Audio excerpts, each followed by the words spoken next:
కార్యక్రమాన్ని వీక్షిస్తున్న ప్రేక్షకులందరికీ మా హృదయపూర్వకమైన వందనాలు తెలియచేసుకుంటున్నానండి. మన అందరం కళ్ళు మూసుకుని ప్రార్థన చేసుకుందాం.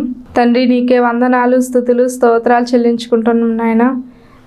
ఆశ్చర్యకరుడు, ఆలోచనకర్త, నిత్యుడవగు తండ్రి, సమాధానకర్తవైన దేవ, నీ ఘనమైన శ్రేష్టమైన నామానికి వందనాలు, స్తుతులు, స్తోత్రాలు చెల్లించుకుంటున్నాం తండ్రి.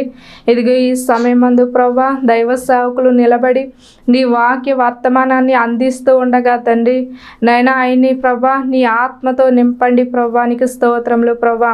దైవ సేవకుల్ని నాయన ఆత్మతో నింపి తండ్రి, ఆయన ద్వారా నైనా నీవే ప్రతి ఒక్కరితో నీవు మాట్లాడండి ప్రభా. నీకు స్తోత్రములు నాయన.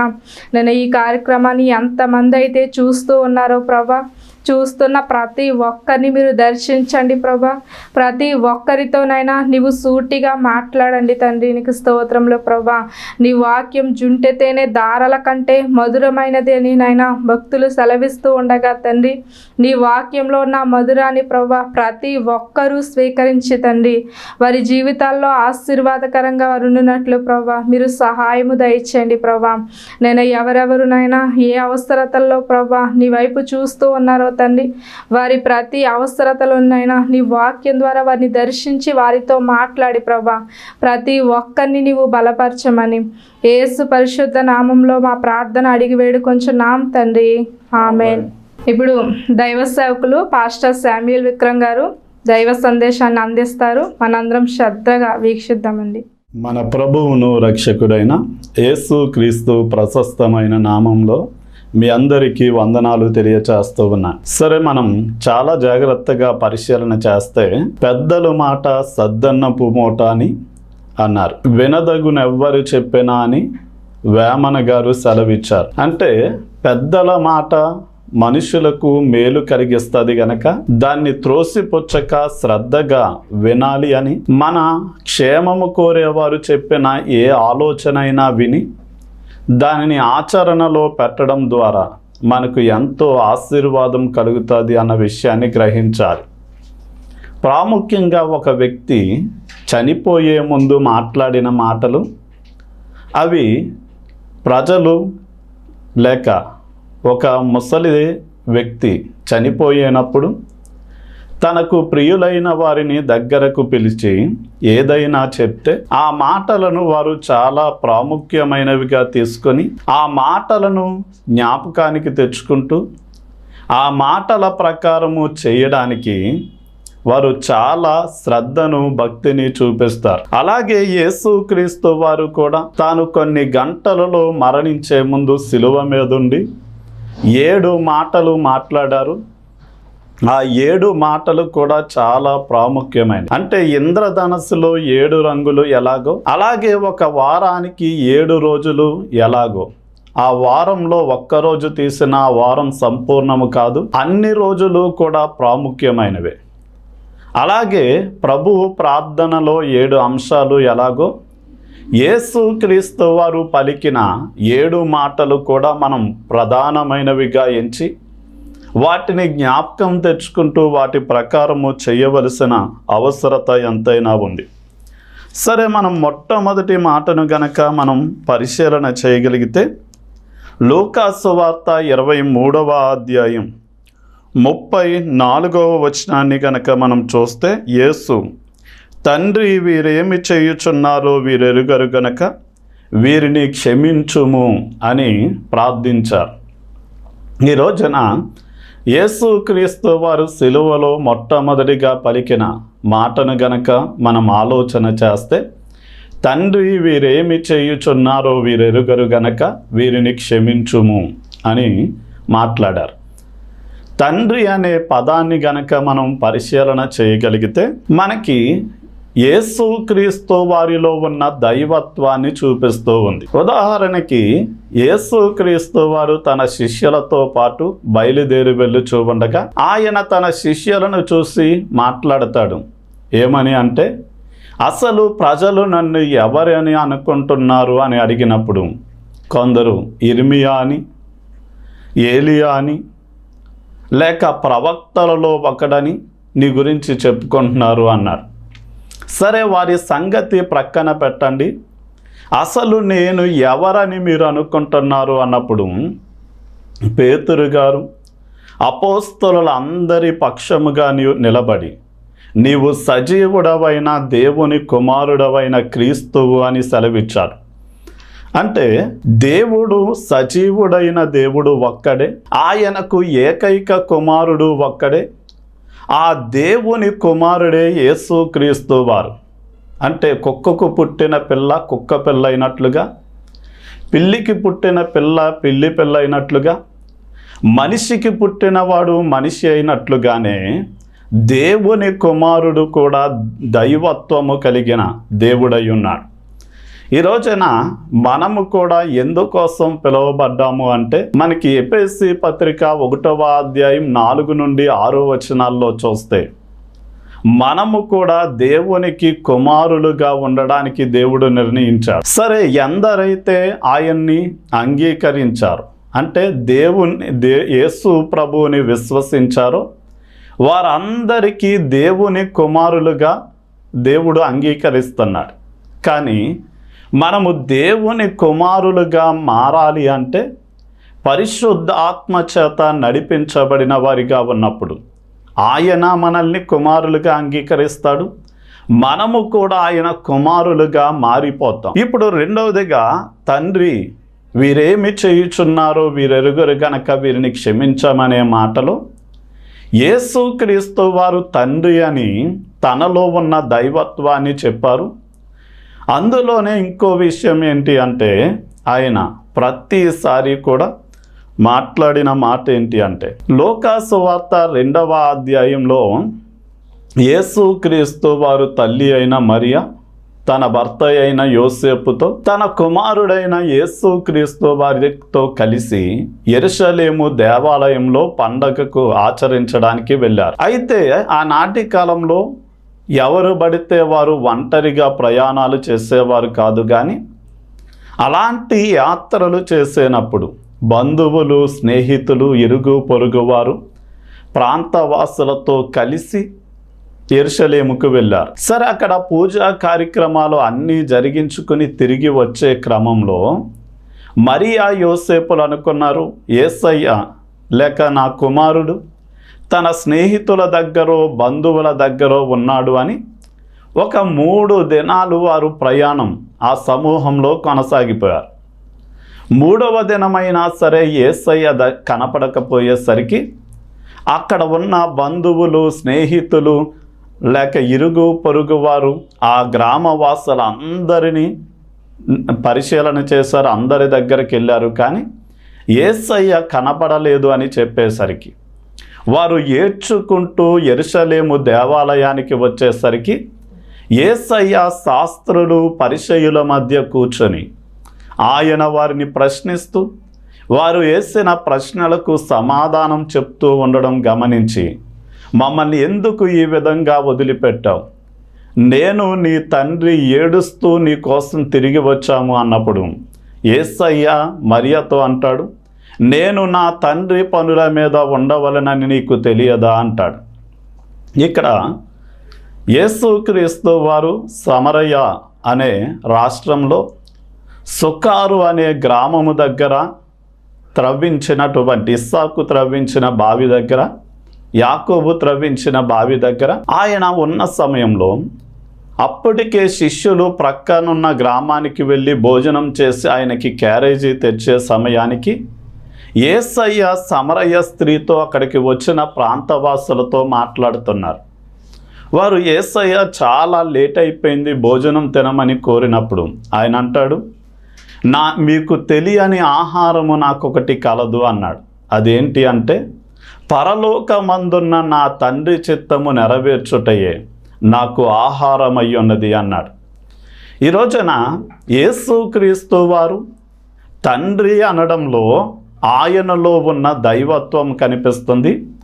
రెండవదిగా ఆయన తండ్రికి కుమారుడిగా తండ్రి చిత్తము నెరవేర్చడానికి ఆయన ఏం చేస్తాడు అంటే భూమి మీద జీవించినట్లుగా మనం చూస్తాం. అందుకనే గెస్తేమనే తోటలో కూడా నీ చిత్తమైతే ఈ గిన్నెను నా యొద్ద నుండి తొలగించు, ఆయనను నా చిత్తము కాదు కానీ నీ చిత్తమే సిద్ధించాలి అని కోరుకున్నాడు. అంటే తండ్రి చిత్తము తన జీవితంలో నెరవేరితే ఆయనని పట్టుకుని బంధిస్తారు అని, ముఖం మీద కాండ్రగించి ఉమ్మేస్తారు అని, పిడుగుద్దులు గ్రుద్దుతారు అని, ఆయన్ని కొరడాలతో చీల్చేస్తారు అని, ఆయన్ని మ్రాను మీద పడుకోబెట్టి మేకులతో అంటకొడతారు అని, ముళ్ళ కిరీటము తల మీద గుచ్చుతారు, భూమికి ఆకాశానికి మధ్య వేలాడదీసినప్పుడు చాలా కఠినమైన బాధను అనుభవించాలి అని తెలిసిన యేసయ్య నీ చిత్తమే సిద్ధించును అని ప్రార్థించారు. ఈ రోజున మన జీవితంలో కూడా మనం పరలోకమందున్న త్తండ్రికి బిడ్డలుగా ఉంటూ ఈ భూమి మీద తండ్రి చిత్తమే మన ద్వారా జరుగునట్లు, పౌలు అన్నట్లుగా మనం తినినా త్రాగినా దైవ చిత్తమే మన జీవితంలో నెరవేరేలా మనం చూసుకోవాలి. ఇక మూడవదిగా యేసుక్రీస్తు వారు తండ్రి అన్నప్పుడు తండ్రితో తనకున్న బంధము ఎలాంటిది అంటే ఎవరు విడదీయలేనంత బలమైనటువంటి బంధాన్ని కలిగి ఉన్నారు. మనం యేసుక్రీస్తు వారిని 1-39 దెబ్బలు కొరడాలతో కొట్టినప్పుడు ఆ కొరడాకి చివరున్నటువంటి కొక్కాలు యేసయ్య శరీరంలో దిగబడి మాంసాన్ని ముద్దలుగా లాగుతూ అదే సమయమందు పేగులు సహితము తెగి రక్తము స్రవిస్తూ ఉండగా అయినా కఠినాత్ములైనటువంటి సైనికులు యేసయ్యను పిడిగుద్దులు గుద్దారు. పదునైన ముళ్ళ కిరీటము చేసి యేసయ్య తల మీద పెట్టి దానిని తల కణతలలోనికి దిగబడేలాగా అదిమారు.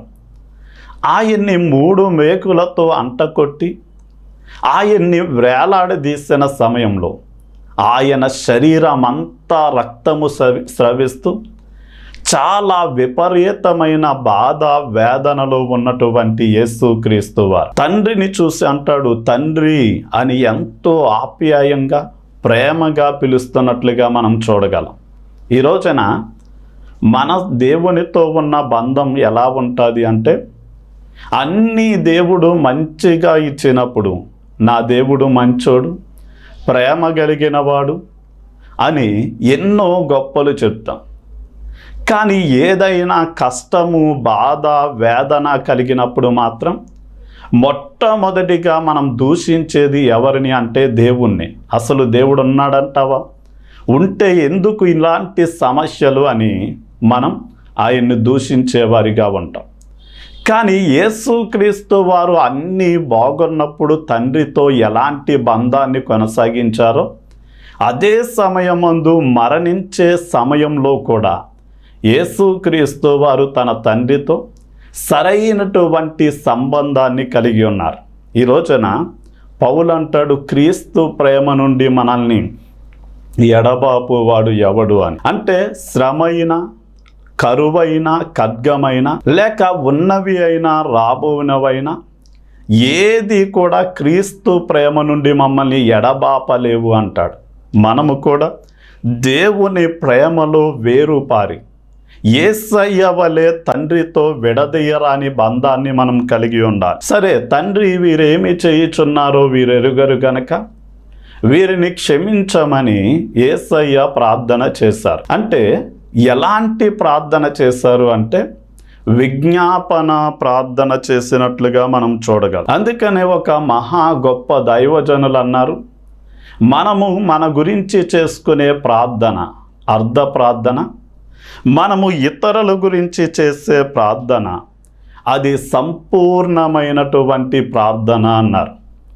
మనం చాలా జాగ్రత్తగా గమనిస్తే మోషే సీనాయి పర్వతం మీద దేవుని దగ్గర 40 రాత్రింపగళ్ళు ఉపవాసంతో దేవునితో సహవాసంలో ఉండగా కింద కొండ దిగువనున్న ఇశ్రాయేలీలు ఒక దూడ బొమ్మను చేసుకొని దానికి బలులు అర్పించి తింటూ త్రాగుతూ దాని ముందు డ్యాన్సులు వేస్తూ ఉండగా దిగి వచ్చినటువంటి మోషే ప్రతిమను పగలగొట్టేశాడు. అలాంటి సమయంలో దేవుడు మోషేతో అన్నాడు, మోషే, వీరు నొల్లనటువంటి ప్రజలు, కనుక నీవు ప్రక్కకు తప్పుకుంటే వారందరినీ కూడా నాశనము చేసి నేను భూమి మీద నీ సంతానాన్ని విస్తరింపచేసి నిన్ను దీవిస్తాను అన్నప్పుడు మోషే దేవుని ఎదుట సాష్టాంగపడి వారిని నాశనము చేయదలిస్తే ముందుగా నన్ను నీ గ్రంథంలోండి నా పేరును తొలగించి అప్పుడు వారిని నాశనం చెయ్యి అని అతడు ఏం చేశాడు అంటే ఒక తల్లి వలె దేవుని కోపము చల్లార్చడానికి విజ్ఞాపన ప్రార్థన చేశాడు. అంటే పిల్లల మీద తండ్రికి వచ్చిన విపరీతమైన కోపాన్ని బట్టి వారి వీపి విమానం మోత ఎక్కించాలి అని చెయ్యెత్తిన సమయంలో తల్లి వెంటనే అడ్డుపడి తెలియక చేశారు అని ఎప్పుడైతే అడ్డగిచ్చి అడ్డుగా వెళ్తాదో వెంటనే ఆ భర్త కోపము పిల్లల మీద చల్లారిపోయినట్లుగానే ఇప్పుడు మోషే ఇశ్రాయేలీల మీదకి దేవుడు మహా ఉగ్రతతో దిగి రావాలి అనుకున్నప్పుడు అడ్డుగా వెళ్ళి వారు చేసిన పాపమును క్షమించు అని అబ్రాహాము, ఇస్సాకు, యాకోబులతో నీవు చేసిన నిబంధనను జ్ఞాపకం చేసుకుని వారిని క్షమించమని చేసిన ప్రార్థన ఇశ్రాయేలీలు నాశనము కాకుండా ఆ రోజున వారిని రక్షించబడడానికి కారణమై పౌలు కూడా ఎలాంటి విజ్ఞాపన ప్రార్థన చేశాడు అంటే ఇశ్రాయేలీయులు అందరూ కూడా రక్షింపబడడం నా హృదయాభిలాషయు దేవునికి నేను చేయు ప్రార్థనయునై ఉన్నది అన్నాడు. అంటే అందరూ రక్షింపబడాలి అని పౌలు గారు గొప్ప ప్రార్థన చేశారు. మనం ఎస్తేరుని గురించి కూడా చూడొచ్చు, కానీ మనము కూడా మన గురించి మనము ప్రార్థిస్తున్నాం మంచిదే, కానీ మనం ఇతరుల గురించి ప్రార్థన చేయాలి. యేసయ్య ఎలాంటి సమయంలో ఇతరుల గురించి ప్రార్థించాడు అంటే తన శరీరము కొరడాలతో చీల్చివేయబడి మాంసము ముద్దలుగా ఊడి వచ్చి పేగులు సహితము తెగి రక్తము కారుతూ ఉండగా ఆయన తలలో పదునైన ముళ్ళ కిరీటము పెట్టబడి అదమబడినప్పుడు 3 మేకులతో ఆయన్ని మ్రానుకు అంటగట్టి భూమికి ఆకాశానికి మధ్య వేలాడదీసి ఎంతో బాధ వేదనను అనుభవిస్తున్న ఆయనను ఎంతోమంది ఎగతాళి చేస్తూ ఉండగా ఆయన తన బాధల నుండి తనను విడిపించమని తన గురించి తాను ప్రార్థన చేసుకోలేదు, కానీ తండ్రి వీరేమి చేయుచున్నారో వీరెరుగరు గనక వీరిని క్షమించమని తన చుట్టూ చేరియున్న ప్రజలను గురించి ప్రార్థించాడు. ఈ రోజున మనము నెమ్మదిగాను సుఖముగాను బ్రతుకు నిమిత్తం మనుషులందరి కొరకు, రాజుల కొరకు, అధికారుల కొరకు మనము ప్రార్థన చెయ్యాలి అని దేవుని వాక్యం సెలవిస్తుంది. ఈ రోజున ఈ మాటలు వింటున్న ప్రియ దైవ జనాంగమా, మీరు మీ కుటుంబాలను గురించి చేసుకునే ప్రార్థన మంచిదే, కానీ మీరు అంత మట్టికే పరిమితి కాకుండా మీ ప్రార్థన ఇంకా విశాలపరచబడాలి. మీరు వెళ్తున్న సంఘ సభ్యుల గురించి, సేవకుని ప్రయాణాలు అవసరాల గురించి, అలాగే సాటి విశ్వాసుల అందరి క్షేమం గురించి, నాయకులకి దేవుడు పరలోకపు జ్ఞానమునిచ్చి అందరికీ మంచి పరిపాలన అందించాలి అని, దేశము విద్య, వైద్యము, రక్షణ అన్ని రంగాలలో అభివృద్ధి చెందాలి అని, ఒక్క మాటలో చెప్పాలి అంటే అందరి గురించి ప్రార్థన చేసే స్థితికి ప్రతి విశ్వాసి ఎదగాలి. ఇక మూడవదిగా తండ్రి వీరేమి చేయుచున్నారో వీరెరుగరు గనక వీరిని క్షమించుము అని ప్రార్థించారు. అంటే వీరేమి చేయుచున్నారో వీరెరుగరు అని. యేసయ్యను సిలువ వేస్తూ ఉన్న సమయంలో ఆయన చుట్టూ చేరి ఉన్న అందరికీ తెలిసిన ఒక సత్యం ఉంది. అదేంటి అంటే యేసుక్రీస్తు వారు నిర్దోషి అని. అందుకనే పిలాతు భార్య పిలాతుతో అంది, ఆ నీతిమంతుని జోలికి వెళ్ళొద్దు అని. పిలాతు కూడా మోపబడిన నేరములు అన్నీ కూడా వినిన తర్వాత ఈయనలో నాకు ఏ దోషము కనపడలేదు, ఈ నీతిమంతుని నిమిత్తం నేను నిరపరాధిని అని చేతులు కడుక్కున్నాడు. లంచము తీసుకుని యేసును సిలువ వేయమన్న ప్రజలకు తెలుసు యేసు నిర్దోషి అని. డబ్బు తీసుకుని యేసు మీద అబద్ధ సాక్ష్యాలు మోపిన వారికి తెలుసు యేసు నిర్దోషి అని. ఇలాగ అందరికీ యేసు నిర్దోషి అని తెలుసు. ఈ రోజున యేసయ్య ఎందుకు శిలువ శిక్షను భరించాడు అంటే మనము తెలిసి చేసిన తప్పిదాలను క్షమించడం కోసం. మనకి తెలుసు, తల్లిదండ్రులను గౌరవించకపోవడం పాపము అని, దొంగతనం, నరహత్య, వ్యభిచారం ఇలాంటివి అన్నీ పాపమని తెలిసి కూడా మనం తప్పులు చేస్తాం. వాటిని క్షమించడానికి యేసయ్య శిలువ శిక్షను అనుభవించారు. అదే సమయమందు తండ్రి వీరేమి చేయుచున్నారో వీరెరుగరు గనక వీరిని క్షమించమని యేసయ్య సెలవిచ్చారు. అంటే మనము తెలియక అమాయకత్వంతో అజ్ఞానంతో చేసే పాపాలను క్షమించడానికి యేసయ్య శిలువ శిక్షను భరించాడు అన్న విషయం మనం గ్రహించాలి. ఈ రోజున మనం అమాయకత్వం అజ్ఞానంతో చేసే పాపాలు ఎలా ఉంటాయి అంటే, ఉదాహరణకి దేవుణ్ణి తెలుసుకోవాలి అని అందరికీ తెలుసు, కానీ నిర్లక్ష్యముగా ఆయన గురించి ఏమీ తెలుసుకోకుండా బ్రతుకుతూ ఉండడం, అది నిర్లక్ష్యమనే పాపమని గ్రహించాలి. కొన్నిసార్లు అందరూ బాగుండాలి, అందులో నేను ఉండాలి అని మనకు తెలిసినప్పటికీ మనలో ఉన్న స్వార్థం నేను మాత్రమే బాగుండాలి అని మనకి తెలియకుండానే స్వార్థం అనే పాపం ఏలుబడి చేస్తాడు. కొన్నిసార్లు ఇతరులు అభివృద్ధి చెందుతూ ఉంటే మనలో ఉన్న అసూయ అనే పాపం వారి అభివృద్ధిని వాచలేనిదిగా ఉంటూ ఉంటుంది. అలాగే మనం అనేక విషయాలలో ఏం చేస్తాము అంటే, ఇతరుల గురించి తీర్పు తీర్చేటప్పుడు న్యాయబద్ధమైన తీర్పు కాకుండా మనం ఒకరి పక్షముగా నిలబడి అన్యాయమైనటువంటి తీర్పు తీర్చడం. ఇంకా ఎలా చెప్పాలి అంటే, ఇతరుల తప్పిదాలను గురించి బహిరంగంగా అందరి ముందు విమర్శించడం. ఇలాంటి అనేక పాపాలను మనం తెలియక అజ్ఞానంతోనో అమాయకత్వంతోనో ఏం చేస్తామంటే చేస్తూ ఉంటాం.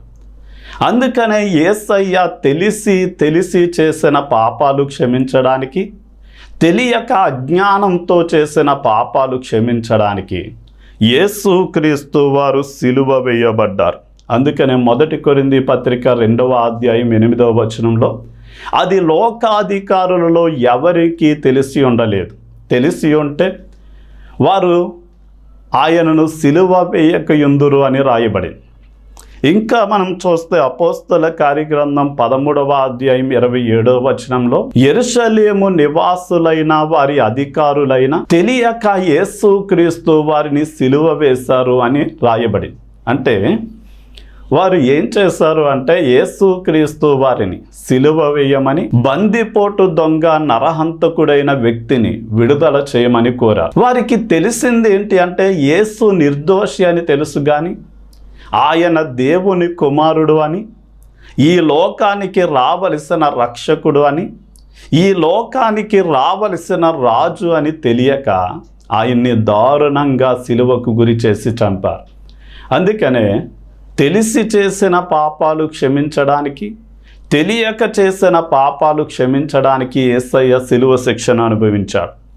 అందుకనే తండ్రి వీరేమి చేయుచున్నారో వీరెరుగరు గనక వీరిని క్షమించుము అని ఆయన సెలవిచ్చారు. ఈ రోజున మనం సమాజం ఏమి కోరుతుంది అంటే, ఎవరైనా నేరము చేస్తే, ఉదాహరణకి కొన్ని సంవత్సరాల కిందట కొంచెం మంది ఇతరులకు వడ్డీలకు డబ్బు ఇచ్చి సంసారులను సహితము వ్యభిచారంలోనికి లాగడం, అంత మాత్రమే కాకుండా వాళ్ళ ఆస్తులను జప్తు చేయడం, లేక అమాయకమైనటువంటి అమ్మాయిల్ని ప్రేమ పేరుతో మోసం చేసి ఇతరులకు అమ్మివేయడం, ఇలాంటివి చేసి పట్టబడినప్పుడు సమాజం వారిని గురించి ఏమంది అంటే, వీరికి కఠినంగా శిక్ష పడాలి అని కోరుకుంది. కానీ యేసుక్రీస్తు వారు మన పాపాన్ని, శిక్షను ఆయన స్వీకరించి ఆయన మనకు నేర్పింది ఏంటి అంటే అంటాడు, నీ శత్రువులను నీవు ప్రేమించాలి, నిన్ను దూషించు వారిని నీవు దీవించాలి, నీవు అంత మాత్రమే కాదు నిన్ను హింసించే వారి గురించి ప్రార్థన చేయాలి, నీకు హాని చేసేవాడికి నీవు మేలు చేయగలగాలి అని యేసుక్రీస్తు వారు అనేకమైన విషయాలను బోధించారు. అందుకనే మనం చాలా జాగ్రత్తగా ఆలోచన చేస్తే, పేతురు గారు ఒకసారి యేసయ్య దగ్గరకు వచ్చి అంటాడు, ఎవరైనా తప్పిదము చేస్తే నన్ను 7 మారులు క్షమించమంటావా అని అడిగారు. అప్పుడు యేసయ్య 7 మారులు కాదు 70 ఏళ్ల మారుల మట్టుకు అతన్ని క్షమించు అని ఒక చిన్న ఉదాహరణ చెప్పాడు. ఒక రాజుగారికి 2 బాకీ పడ్డారు. ఒక వ్యక్తి బాకీ పడ్డాడు. అతని కోట్ల రూపాయల ఆస్తి అప్పు అతడు తీర్చమని కోరినప్పుడు, నా దగ్గర ఏమీ లేదు అన్నప్పుడు, నీ భార్య బిడ్డలను నీకు కలిగినది అమ్మైనా అప్పు తీర్చమన్నాడు. ఆ అప్పు పడిన వ్యక్తి రాజుగారి కాళ్ళ మీద పడి, దయతో నన్ను క్షమించు, నా పట్ల కొంచెం ఓర్చుకో, నీ అప్పు తీర్చేస్తాను అని అడిగాడు.